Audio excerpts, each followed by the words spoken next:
your character, Jeff Galooly, his name became synonymous with kind of messing people over. So, which is awful, and I know it wasn't great. But if somebody could have a name for standing, what would be your synonym? Standing? Yeah, like if somebody stand to somebody. I don't know. I'm trying to make this into a verb, but it doesn't work. Like if I stand for someone.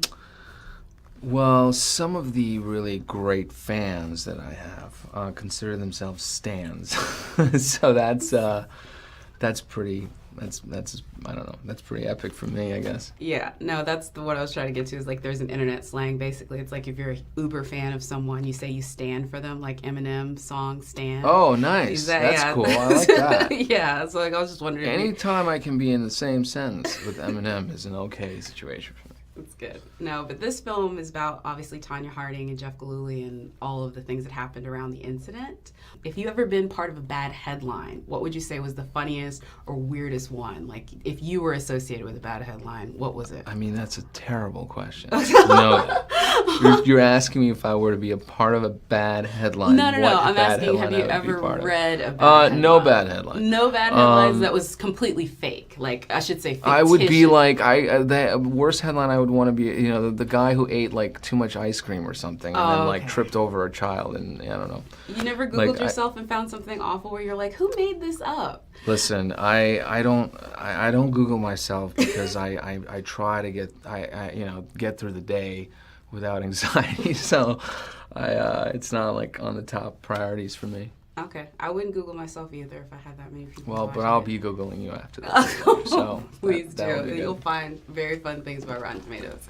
I guess you did get to sit down with Jeff and talk to him about the character and the portrayal. What did he say when you sat down with him? I heard he was a little, at first, apprehensive. Yeah, well, he was, and I think rightfully so, really sort of weirded out as to why we were making a movie about this. I don't think he really wants to revisit the situation, but he was very open to talk about it, which was interesting because there was never really an account of him talking about it before. And the version in the movie that you're getting is the first time you're hearing the story. I mean, it's his first time you heard him, but you spent a lot of time with his voice, right? Before this to try and get that sort of... Yeah, well, I had the interview that on audio that Steven Rogers, did with him, and I would just listen to that all the time. Is that harder? Because I feel like Margot going from Australian to try and do something completely different, it's easier a little bit because it's completely different. Was it harder slipping in and out of your own natural one? Yeah, it is harder because you feel like you're you feel like you're imitating, you feel like you're mimicking somebody, and it feels fake, and it's like, but you have to keep going through the process, and at some point it just kind of becomes natural. And it was when I went to see him in Portland, the biggest test was I just started going around trying to just talk like that to strangers and see if they were looking at me weird. Yeah, and I had an Uber driver, and I was like talking like that the entire time, and then that I felt like I was like, oh, maybe I can do this thing. I don't know.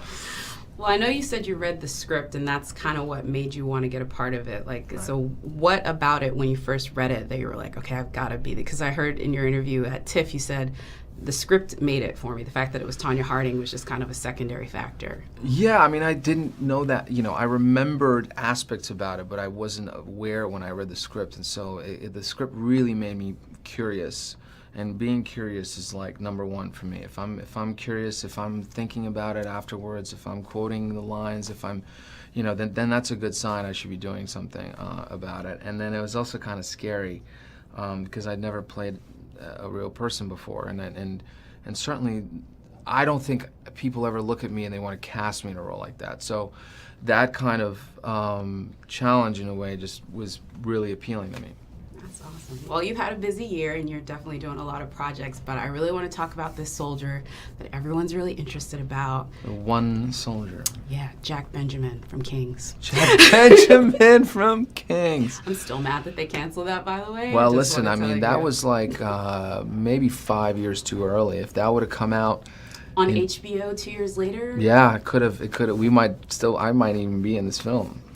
Just saying. Jack Benjamin for life. I'm just saying, I'm still heartbroken. But no, of course, I'm talking about Winter Soldier. Did you get any good text calls the day the trailer dropped from folks that saw the trailer and went nuts? No, just a lot of fans, reached out, which is always amazing, hearing from them. And that was very humbling, for sure, So what was your favorite moment from the trailer, since I know you're not going to tell me anything about the film?